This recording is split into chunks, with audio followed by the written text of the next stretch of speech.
Hello, in the previous video we mentioned that one of the things that have happened to us in the past 1 year is having our first child in the UK.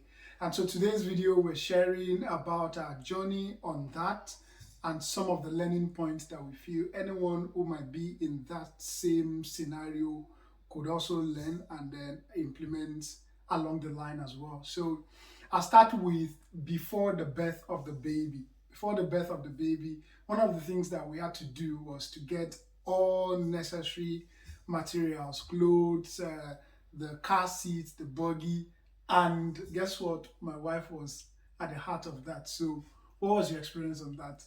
Yeah, it was fantastic. We got some items from Facebook Market, which also helped us reduce some cost. So I'll advise that if you want to get anything, if you want to get your baby item, you can also consider Facebook Marketplace. And mind you, we bought castles from and some of these toys from Facebook Marketplace. So not entirely other products. So we also bought the baby clothes from Next. We bought it like 4 months, I guess, before the arrival of the baby. Yeah, so we took Yeah. advantage of the December 2021 December Sales. Boxing Day sales, which we advise that people take advantage of. Summer sales also come up, so depending on the timeline of your baby, you might just Yeah. want to take advantage of some of these Yeah. as early as possible. I would advise that if you want to buy some of the items, ensure you don't buy up to 1 month, because in my own case, I bought some items that are up to 1 month.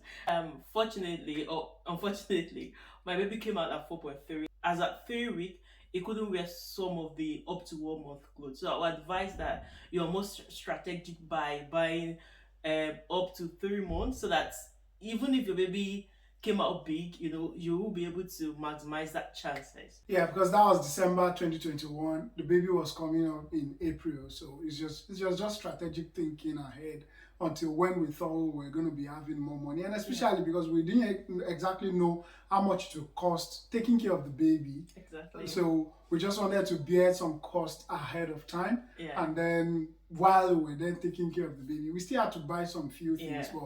but they were not as much as if we had just started buying them when the baby was growing up. Another thing we did was the baby registry. We registered some baby items on Amazon for our friends that are outside UK and those are in UK to purchase baby items. For example, we're from Nigeria and we know, or people in the who like to give your baby something, but we don't know how to give or ways to give the baby. So we just, okay, we have a registry on Amazon. So please just go to the link below and buy something for the baby. And that was really helpful because we got a lot of items from Amazon. I remember we got some toys from 9 months upward.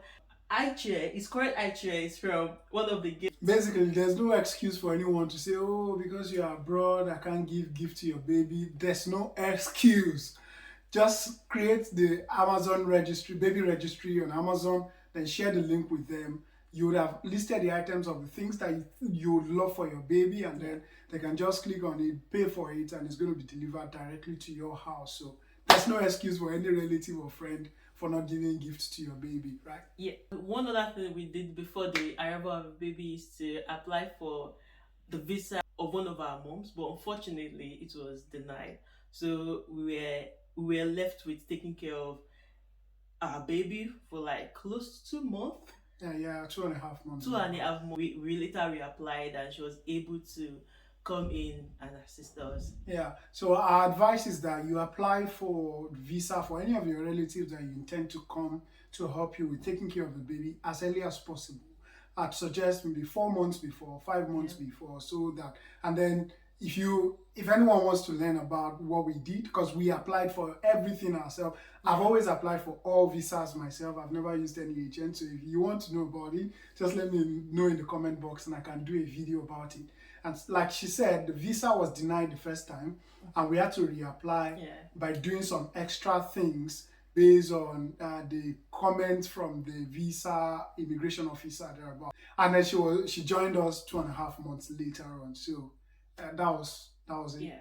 And I think it's worth saying that if you want to learn what we did or from our mistakes, we're happy to do videos on that as well. So please let us know in the comments below. So that's before the birth. Now on the day of the birth, Of course, message goes around, oh, we've had our baby and things like that. And then preparations about the naming ceremony had to kick off. In the UK, there's no big ceremony as it were, really. It's in Nigeria where we have big party naming ceremony. So what we just had, we're Christians and we just had our pastor and a few people. As a maximum, everyone altogether was around 10 to 12 thereabout. And then in our parlor, in our small living room, which we were living back then, it was just a quick one. 15-20 minutes, the naming ceremony was done. So what we also did was to do a Zoom video for every of the sessions so that our relatives all across the world, our friends, and even church members as well who could not come, they had to join on the Zoom call, and then they saw the whole session that was done. So it was quite quick, 20 minutes. I know some people are already wondering how many names have your baby got? Yeah, so we had about 18 names, just 18 names, really, not too long, not too long. But of course, not everything was on the birth registration certificate. Yeah. But you know, as Yorubas especially, this person will drop their name and things like that. All of those happened. His first name is Ireoluwa Wole Tomiwa. It's quite long, but we had to shorten it on the birth certificate. So now I'm going to the point on the birth certificate. On the birth certificate, you go on the website, on the government website. You can just Google to say register birth certificate in my area. So in each of the councils, there are various offices where you can register for the birth of your baby. And you basically have to pay for the certificate, the birth certificate, and then you book for an appointment, and then you'll be there. You can see some of the process on the screen as I'm doing it now.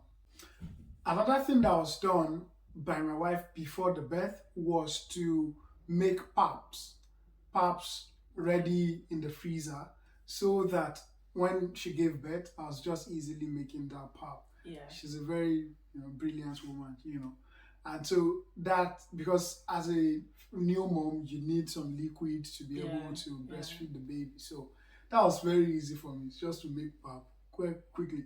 But she can tell that I was good at making the pap. There was no lumps in the pap and things like that. So yeah, and if you can't make pap, if you cannot buy it from the store as well, drink a lot of water. It really helps. We had a bouncing baby boy, so the next thing we had to do was to register for the circumcision. Bear in mind, if you're having a baby boy, the hospital does not do the circumcision except where it's medically required, necessary. So circumcision is basically a religious act, and which we really wanted to do. So we had to just go online and also ask people around in our church, especially. We were not the first person that would be giving birth to a baby, so someone has done it before. And then we got recommendation of places where we could go. They are mostly, I think from my view, there are quite a lot of Asians who are good at the circumcision, right? So, and on the day of the circumcision, I was the only one that was there. My wife could not be there. I was in the car. I was praying for you guys. Yeah, because it's quite painful, very, very painful on the day and even days after as well. So while, when we walked out of the hospital with the baby, getting home, we were quite overwhelmed and we're like, okay, is anyone coming to take care of this boy? But we're left to ourselves to take care of him from day one. And now we had to do circumcision. It was a whole lot of things to bear with.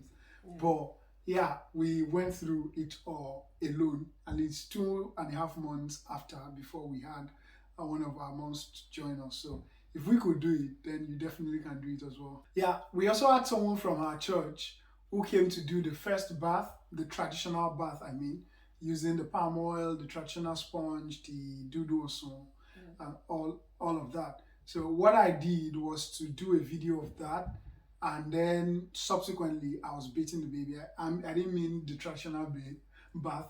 I was bathing him normally because it was so fragile. My wife could not handle him. Who says who? She could not handle him. Well, So that's true. for a couple of months, I think 2 months or 3. Oh, you've exaggerated, babe. You've exaggerated but, it. for some time, I was the only one who was waiting for him. That was just for a month and a half. Whatever. I was the one waiting for him. We also had someone from our church, as church was so much of a blessing to us. Yeah. The person, her name is Ellen. Thank you very much, Ellen, if you get to watch this Thank video. you. She made food for us for free for about 2 weeks. That Yeah. lasted for about 2 weeks, so we didn't have to struggle or stress so much about what we're going to be eating, especially because we didn't have someone living with us taking care of the baby. So our suggestion to anyone who might be in that kind of situation where you're left alone with your baby is reach out to people, to communities, Yeah. and let people be of help to you Yeah. as much as possible. Right? And if you need any catering service in Manchester, we will be glad to recommend Ellen to you. Her food is delicious. It's not just because she's done something for us, that's why we're saying it. It's actually very delicious. And the final point I'll mention in this video is the need for us to do Nigerian international passport for our baby. And that required some process. The first thing was to register for the national identity number, which cost about £40 as at then. And then we had to go on the immigration website, register, book for appointment. On the screen, I've listed some of the things that we had to put together. Then we're based in Manchester, but we had to go to London because that's the only place, that's where the Nigerian house is, and that's the only place you could do the biometrics for the baby. When we were done in London, 3 weeks after, we received the passport at home. So my baby's got a passport. Thank you for watching to this point. Kindly share this video with anyone that is going through what we've just went through, or maybe you are the person, or you are scared of the process. How will you take care of a newborn and all that? I just want to let you know that you can do it. If we did it, then you can do it. Okay, thank you, and we'll see you in the next video. Bye for now.